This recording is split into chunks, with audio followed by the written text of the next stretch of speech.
नमस्कार, बिहार झारखंड की खबरों के साथ हाजिर हूं मैं कंचन। शुरुआत करेंगे बुलेटिन की हेडलाइंस के साथ।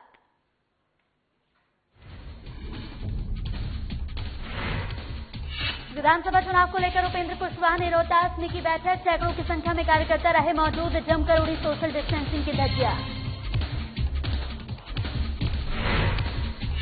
शेखपुरा में आपसी विवाद में भिड़ गए दो पक्ष। जमीनी विवाद को लेकर हिंसक झड़प में 1 दर्जन से ज्यादा लोग घायल। सघन जांच में जुटी पुलिस।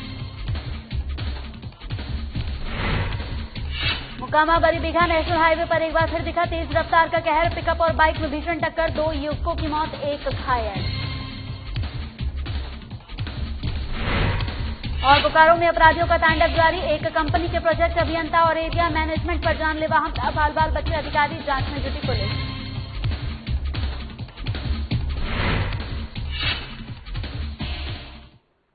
तो एचईसी के झारखंड विधानसभा भवन की लाइब्रेरी में आग लग गई है, जिससे यहां पर फॉल सीलिंग का बड़ा हिस्सा टूटकर नीचे गिर गया। साथ ही लाइब्रेरी में रखी मेज और कुर्सियां भी टूट गई। आपको बता दें कि दूसरा मौका है जब विधानसभा के नए भवन में नुकसान हुआ है।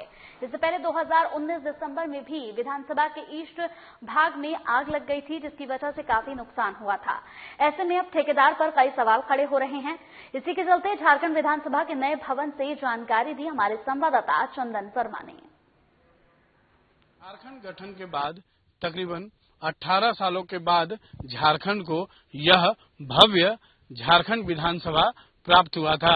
यह एक गौरवशाली बात है, क्योंकि इतना विशाल का झारखंड विधानसभा का बनना कोई मामूली बात नहीं। यह झारखंड और झारखंड वासियों के लिए ही बहुत ही गौरव की बात है। लेकिन इस गौरव में कहीं न कहीं कालिख लगती हुई नजर आ रही है, क्योंकि यह भव्य विधानसभा जो आप देख रहे हैं, यह भव्य विधानसभा का जो भवन है, इसमें कहीं न कहीं कई गड़बड़ियां सामने आती जा रही है। आपको बता दें कि 426 करोड़ की लागत से बनने वाला यह विधानसभा अब तकरीबन अंदर से खोखला होता हुआ नजर आ रहा है। यह बात मैं इसलिए बोल रहा हूं क्योंकि 2019 12 सितंबर में भारत के प्रधानमंत्री नरेंद्र मोदी के द्वारा इसका उद्घाटन कराया जाता है। उस समय रघुवर दास की सरकार थी, भाजपा की सरकार थी।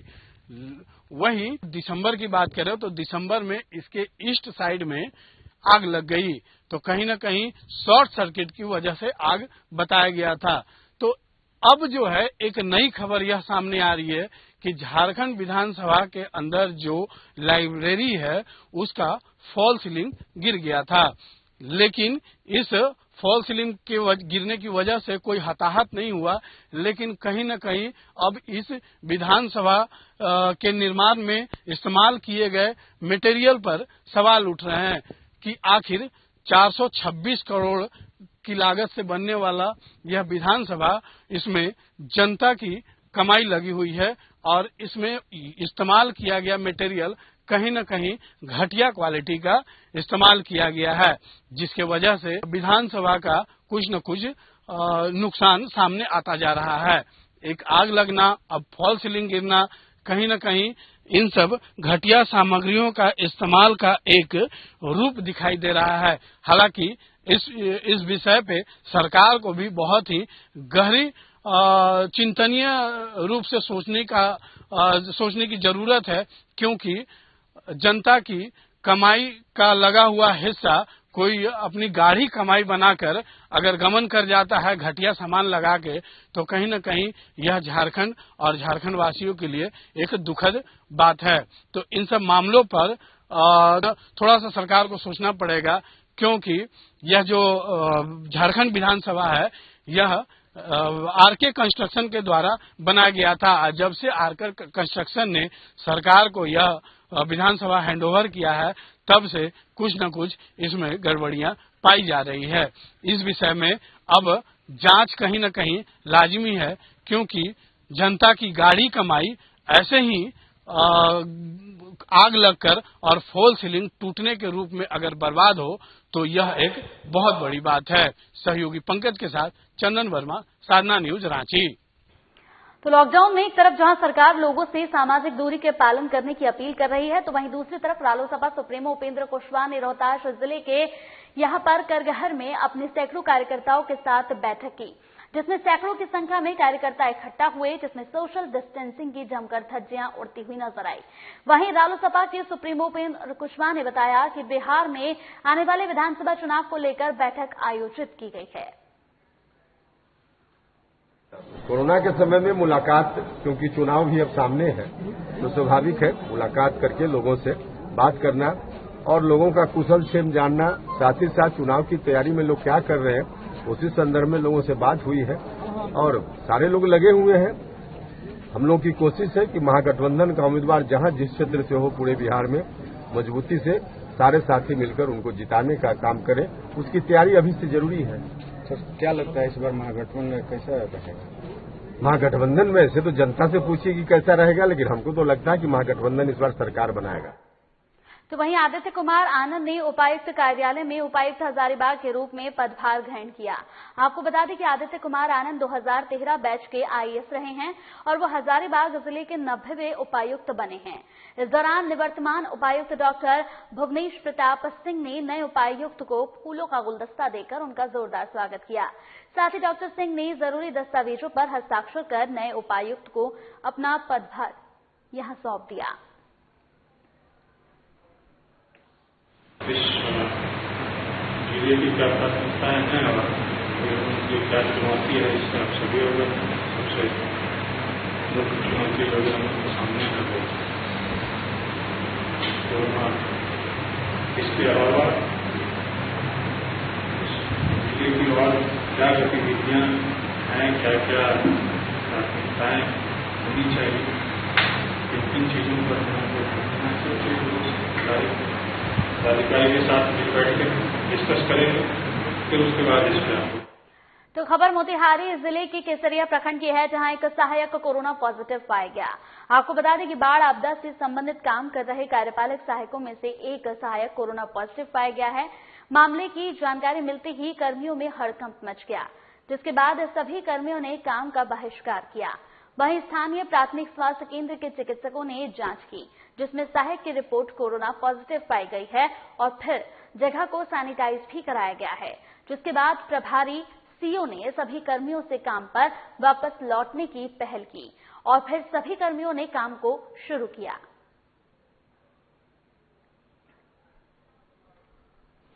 तो वो कोविड पॉजिटिव पाया गया है, तो हमने अभी सारे कमरे को सैनिटाइज करवा दिया है, ऊपर से नीचे तक सब सैनिटाइज हो गया है। पैनिक होने की जरूरत नहीं है। अब आपदा का समय है तो हमें तो काम करना ही पड़ेगा, लेकिन प्रिकॉशन लेके, तो हम प्रिकॉशन ले रहे हैं, इन्हें समझा भी रहे हैं कि कैसे करना है। हाथ वगैरह मुंह हाथ में नहीं डालना है, सैनिटाइजर हमेशा इस्तेमाल करना। फिलहाल वक्त हो गया एक छोटे से ब्रेक का। ब्रेक के बाद जल्द हाजिर होंगे एक अहम खबर के साथ।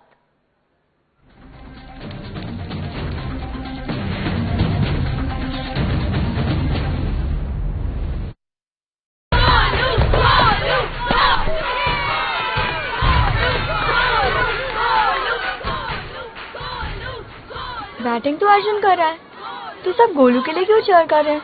वो तो घर पर बैठा है। अरे तुम्हें नहीं पता, वो इसलिए नहीं आया ताकि हमें इन्फेक्शन ना हो। नोवेल कोरोना वायरस बीमारी को फैलने से रोका जा सकता है। बुखार के साथ खांसी और छींक होने पर सार्वजनिक जगहों से दूर रहकर इसे फैलने से रोक सकते हैं। अपनी सुरक्षा के लिए हमारी मदद करें। अगर आपको खांसी, बुखार या सांस लेने में तकलीफ हो तो तुरंत नजदीकी स्वास्थ्य केंद्र जाएं या हेल्पलाइन नंबर 911123978046 पर संपर्क करें। एक सर्किट हाउस।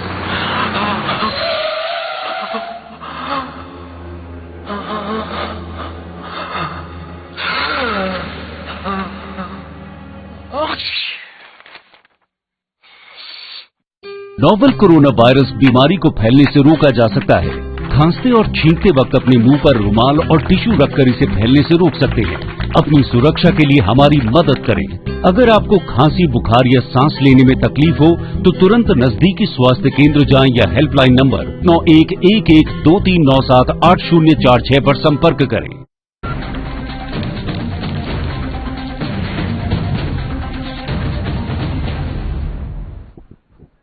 ब्रेक के बाद स्वागत है आपका। तो कोरोना संक्रमण से बचाव को लेकर जिला प्रशासन लाख दावे करे, लेकिन हकीकत कुछ और है। ताजा मामला शहर के मोक्षधाम का है, जहां कोरोना पॉजिटिव शवों का अंतिम संस्कार करने के बाद इस्तेमाल हुए पीपीई किट्स को खुलेआम फेंका जा रहा है, जिससे मोक्षधाम परिसर में इन किटों का अंबार लग गया है और संक्रमण फैलने का खतरा भी बना हुआ है। आपको बता दें कि शहर के बहादुरपुर स्थित मोक्षधाम में कोरोना वायरस से यहां मरने वाले शवों का देह संस्कार कर लिया जाता है और इन शवों के अंतिम संस्कार के वक्त इस्तेमाल किए गए पीपीई किट के डिस्पोजल की यहां कोई सुविधा नहीं है। यहां फेंके गए पीपीई किट का अंबार लग गया है, लेकिन प्रशासन और स्वास्थ्य महकमा में से कोई भी इसकी परवाह नहीं कर रहा, जिससे स्थानीय लोगों में दहशत बनी हुई है। यहां पर स्थानीय लोगों में प्रशासन और नगर परिषद के प्रति आक्रोश भी नजर आ रहा है। तो साफ तौर पर देखा जाए तो यहां पर पीपीई किट को इसी तरीके से फेंक दिया जाता है।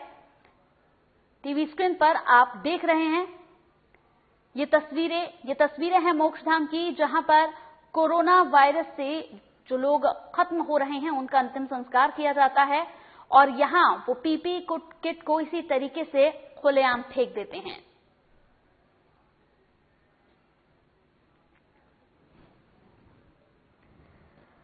तो कोरोना संक्रमण से बचाव को लेकर जिला प्रशासन एक तरफ लाख दावे कर रही है, लेकिन हकीकत कुछ और ही बयां करती है। ताजा मामला शहर के मोक्षधाम का है, जहां कोरोना पॉजिटिव शवों का अंतिम संस्कार करने के बाद इस्तेमाल हुए पीपीई किट को खुलेआम फेंका जा रहा है, जिससे मोक्षधाम परिसर में इन किटों का अंबार लग गया है।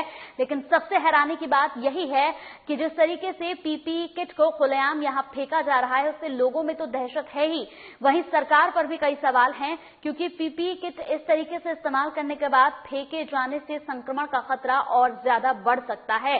पीपीई किट का अंबार लगा हुआ है, लेकिन प्रशासन की बात करें और नगर परिषद की बात करें तो दोनों ही यहां पर चैन की नींद सो रहे हैं। किसी का भी ध्यान इस तरफ नहीं गया, जिसे लेकर अब आसपास के लोगों में दहशत देखी जा रही है। तो कोरोना संक्रमण से बचाव को लेकर जिला प्रशासन लाख दावे कर रही है, लेकिन हकीकत और तस्वीरें टीवी स्क्रीन पर हम आपको दिखा रहे हैं। मोक्षधाम की ये तस्वीरें हैं जहां पर पीपीई किट को फेंका गया है, यानी यहां पर कोरोना पॉजिटिव शवों का अंतिम संस्कार करने के बाद इस्तेमाल हुए पीपीई किट्स को खुलेआम फेंका जा रहा है, जिससे मोक्षधाम के आसपास जो लोग हैं उनके अंदर दहशत का माहौल है। लोगों का भी यही कहना है कि जिस तरीके से लगातार यहां जो गंदगी है, जो पीपीई किट का अंबार है, वो बढ़ता जा रहा है और कहीं ना कहीं लोगों के अंदर भी इसका डर है। पीपीई किट से संक्रमण फैलने का खतरा ज्यादा होता है, क्योंकि पीपीई किट पहनकर अगर उसे इधर उधर फेंक दिया जाए तो कोई भी व्यक्ति संक्रमित हो सकता है।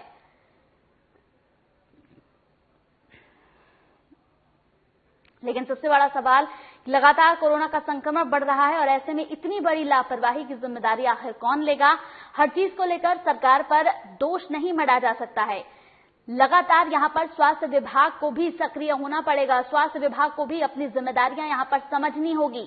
जो प्रतिनिधि हैं उनकी भी एक बड़ी जिम्मेदारी होती है। अव्यवस्थाओं को लेकर वो प्रशासन को हमेशा यहां पर सचेत करते रहें। तमाम तरीके के सवाल हैं जो उठते हैं और इन सवालों का जवाब आखिर कौन देगा, ये भी एक बड़ी बात है। इस तरह की लापरवाही के साथ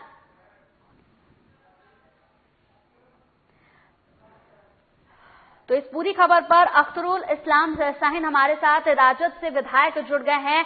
यहां पर अख्तरुल, आपसे सवाल सबसे बड़ा यही है, जो टीवी स्क्रीन पर तस्वीरें हम दिखा रहे हैं वो हैरान करती हैं कि कोरोना संक्रमित से जो लोग खत्म हो रहे हैं उनका यहां पर अंतिम संस्कार होता है और ऐसे में पीपीई किट वहां पर खुले आम पड़ी है, जिसका कोई भी यहां पर देखने को तैयार नहीं।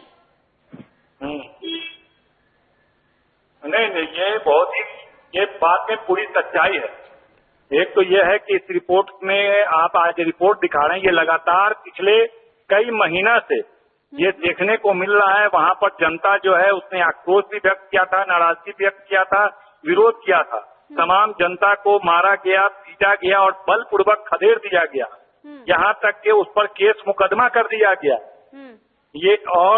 ये घटना मामूली घटना नहीं है, ये एक बड़ी घटना है। प्रशासन की लापरवाही है कि बड़े अधिकारी को पूरी बात की जानकारी होने के बावजूद इस तरह का काम हो रहा है, इससे संक्रमण बढ़ सकता है और कई जो वहाँ पे गरीब गुरबा जो बसे हुए हैं वो इससे संक्रमित हो सकते हैं। और यह कहा जाए कि बड़े अधिकारी को जानकारी नहीं है तो ये बेबुनियाद बात है, क्योंकि इसके लेकर के विवाद हुआ, मारपीट हुआ, लाठीचार्ज तक हो गया और पुलिस केस भी हुआ। पुलिस ने केस भी कर दिया कि भाई पुलिस सरकारी काम में ये लोग विरोध प्रकट कर रहे हैं। तो ये पूरी तरह लापरवाही है, और जब इतनी लापरवाही होगी तो कैसे कोरोना का मुकाबला किया जा सकता है, कैसे संक्रमण को रोका जा सकता है। सबसे बड़ा सवाल यही है अख्तरुल जी कि हर चीज को लेकर सरकार पर दोष हम नहीं मंड सकते हैं, इस पर स्वास्थ्य विभाग को भी सक्रिय होने की जरूरत है। हाँ, निश्चित रूप से मैं पूरी बात कर रहा हूँ, तो स्वास्थ्य विभाग की तो सरकार है, तो स्वास्थ्य विभाग के जो अधिकारी गण हैं, कर्मचारी गण हैं, इन लोग का काम है कि जब पब्लिक का कंप्लेन आ रहा है, मीडिया में भी आ रहा है, एक तो ये बात पब्लिक कंप्लेन है, मीडिया में आने से पहले खुद विवेक होना चाहिए सरकारी स्वास्थ्य विभाग के कर्मचारियों को, पदाधिकारियों को, कि हम किस तरह से उसका डिस्पोजल करें, कहाँ पे उसको जला दें, कहाँ पे उसको मतलब मिट्टी के अंदर गाड़ दें, ये सारी व्यवस्था रखनी चाहिए, देखनी चाहिए। तो वही बता रहे हैं कि स्वास्थ्य विभाग में इस तरह की लापरवाही है कि आज संक्रमण पूरा बिहार में और खास के समस्तीपुर में और बिहार में, इसकी वजह स्वास्थ्य विभाग की पूरी गैर जिम्मेदारी के कारण और इनके गलत सोच, गलत व्यवहार के कारण पूरी तरह से संक्रमण बिहार में बढ़ा है। और ये इस तरह की घटना हर जिला में हो रहा है, हर जगह देखने को मिल रहा है। बिल्कुल, लोग जो तस्वीरें हम टीवी स्क्रीन पर दिखा रहे हैं वो तस्वीरें वाकई हैरान करती हैं कि यहाँ पर पीपी किट जो है वो खुलेआम यहाँ पर इस तरीके से फेंकी हुई है, लेकिन कोई भी स्वास्थ्य महकमा इस पर ध्यान देने को तैयार नहीं है। बहुत बहुत शुक्रिया हमारे साथ जुड़ने के लिए। तो कोरोना संक्रमण से बचाव को लेकर जिला प्रशासन लाख दावे जरूर कर रहा है, लेकिन जो हकीकत है वो टीवी स्क्रीन पर हम आपको दिखा रहे हैं। यहाँ खुलेआम पीपी किट को इसी तरीके से फेंका जा रहा है, जिसे लेकर अब आसपास के लोगों में भी दहशत है। लेकिन यहाँ सबसे बड़ा सवाल यही बनता है कि आखिर इसकी जिम्मेदारी कौन लेगा, क्योंकि हर बात पर सरकार को दोष देना सही नहीं है, बल्कि कुछ जिम्मेदारियां स्वास्थ्य महकमे की भी बनती है। यहाँ रुकते हैं एक छोटे से ब्रेक के बाद बने रहेंगे इसी खबर के साथ।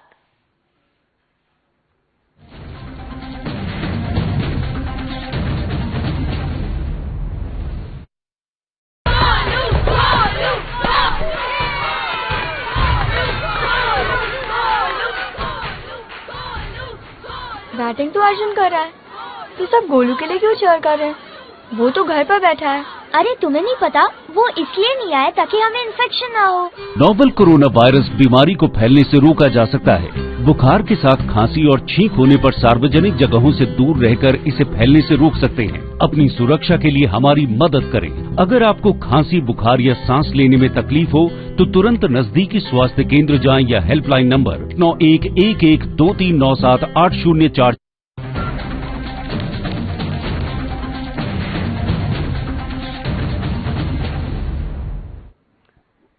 ब्रेक के बाद स्वागत है आपका। तो खबर हम बता रहे थे आपको यहाँ पर मोक्ष धाम की, जहां लगातार तस्वीरें हम आपको दिखा रहे हैं, जहां पर साफ तौर पर यहाँ कोरोना संक्रमित लोगों का अंतिम संस्कार किया जाता है। जो लोग कोरोना पॉजिटिव पाए जाते हैं उनका अंतिम संस्कार यहाँ पर किया जाता है और उसके बाद यहाँ पर पीपी किट को इसी तरीके से फेंक दिया जाता है।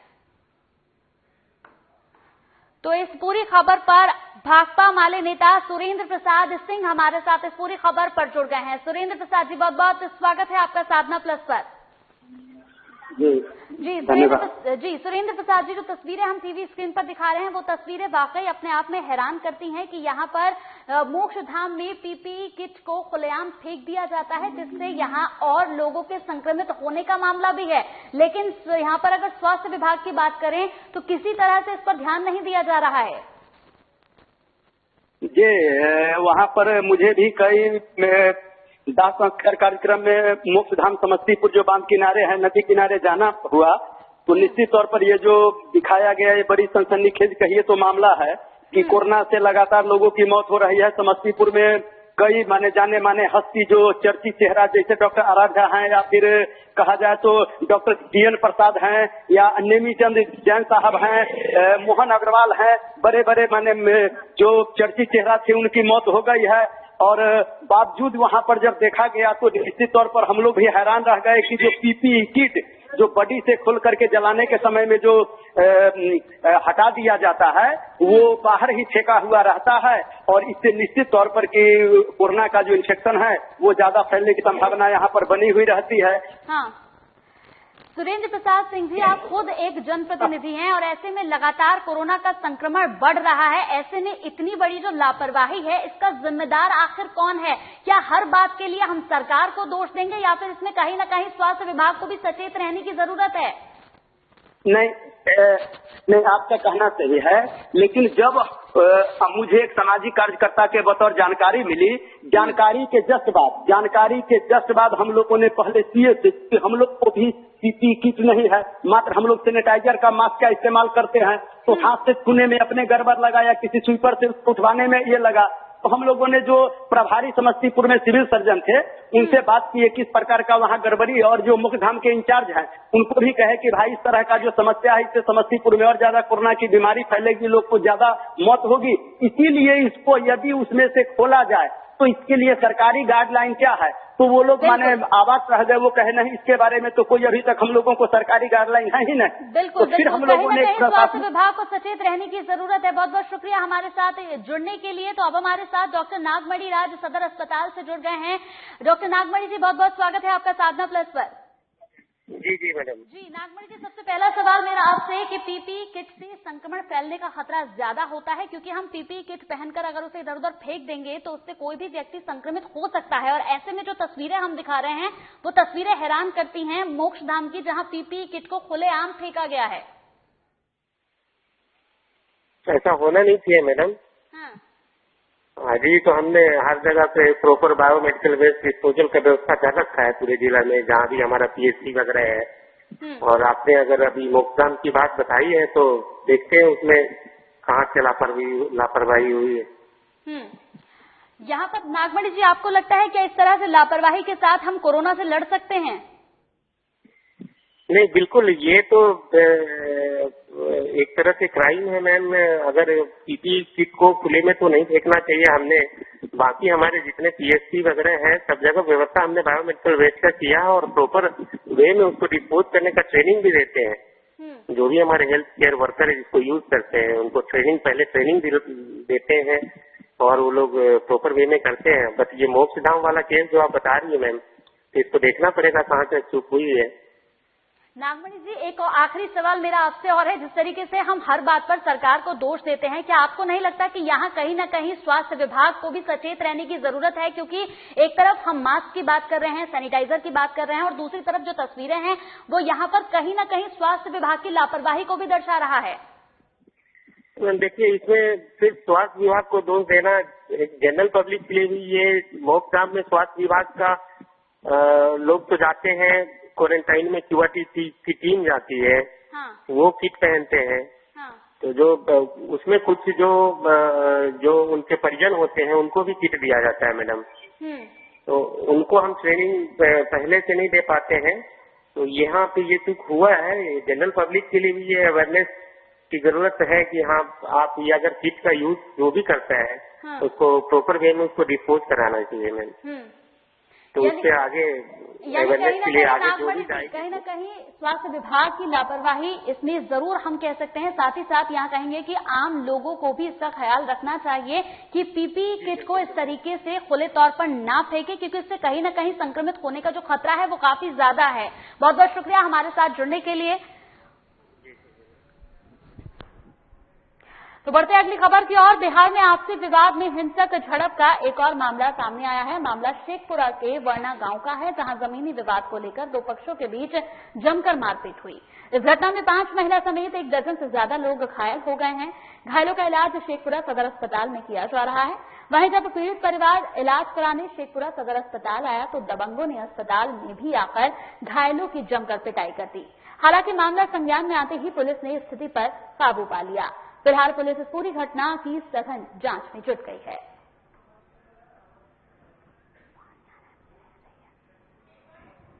घर में यहाँ पर शटर लगाने का मामला था, घर गए, उसके बाद वो मारपीट किए सर। वहाँ पर आदमी मंगाते रखते थे सर। कितने लोग घायल हैं? हम लोग 3 आदमी घायल हैं सर, मैंने पूरा जख्मी के साथ में। लेडीज लोग जो घर पर अभी 2-3 जो आरोपी। महिला कितने लोग घायल हैं? महिला 2 लोग हैं।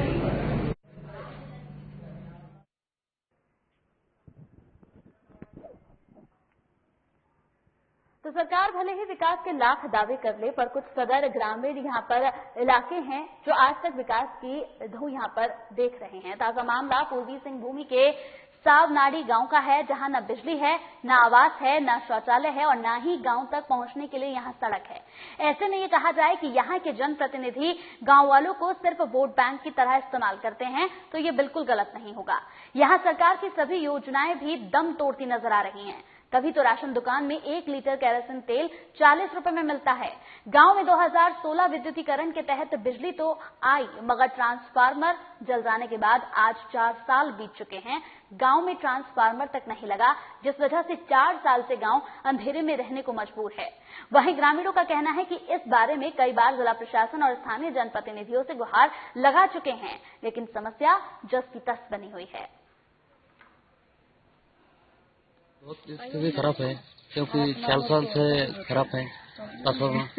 और हम लोग का गांव भी तो पहाड़ी जैसे इलाका है, क्योंकि रात को बहुत अंधेरा दिखता है और ऐसे में घर में बहुत अंधेरा रहते हैं हम लोग।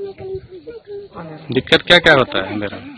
दिक्कत तो बहुत सारा है, लेकिन बच्चा लोग भी पढ़ नहीं सकता है ये बिजली के चलते, और केरोसिन भी तो बहुत कम मिलता है स्टोर में।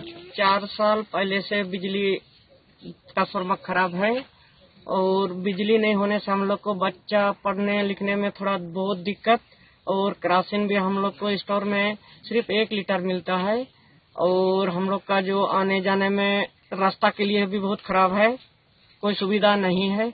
और रात में जब अगर हम लोग को निकलेंगे बाहर तो अंधेरा में डिबरी बाती में इतना नहीं हो पा रहा है, काहे के लिए वो बुझ जाता है डिबरी, और कितना वो जलेगा, 1 लीटर तेल 1 महीना भर भी नहीं चलता है। तो वहीं मोकामा बरबीघा नेशनल हाईवे पर एक बार फिर से तेज रफ्तार का कहर देखने को मिला। इस बार एक पिकअप और बाइक की भीषण टक्कर हुई, जिसमें 2 युवक की मौत हो गई है। वहीं एक युवक गंभीर रूप से घायल हो गया है, जिसे अस्पताल में भर्ती करा दिया गया। हादसे के बाद यहां आक्रोशित ग्रामीणों ने मोकामा बरबीघा मार्ग को जाम कर यहां जमकर बवाल काटा।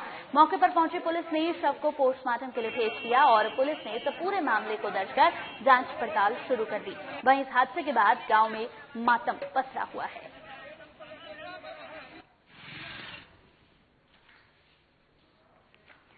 तो बोकारो में अपराधियों का तांडव देखने को मिला। अपराधियों ने यहां पर बोकारो झरिया के पावरेजन इंजीनियर्स कंपनी के प्रोजेक्ट अभियंता अखिलेश तिवारी और एरिया मैनेजर प्रीतपाल सिंह के ऊपर जानलेवा हमला किया, जिसमें अभियंता और मैनेजर पाल बाल बच गए।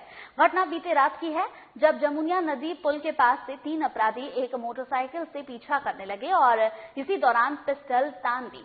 मोटरसाइकिल भगाते हुए अधिकारी यहां पर घुटवी स्थित सहदेव होटल में घुस गए, जिसके बाद तीनों अपराधियों ने बीच सड़क पर गोली चलाकर दहशत फैलाई और यहां पर मधुबन की ओर चलते बने।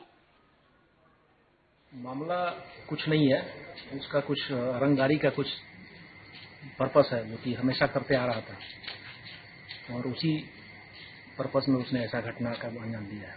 क्या नाम था उसका? उसका नाम अंजन पांडे और निक्की पांडे लोग बोलते हैं। क्या किस प्रकार का रिश्ता था आपका पहले से? पहले वो हमारे यहाँ एक वर्कर के तौर पर कार्य करता था। चलिए, इसी के साथ बिहार झारखंड के बुलेटिन में मेरे साथ इतना ही। नमस्कार।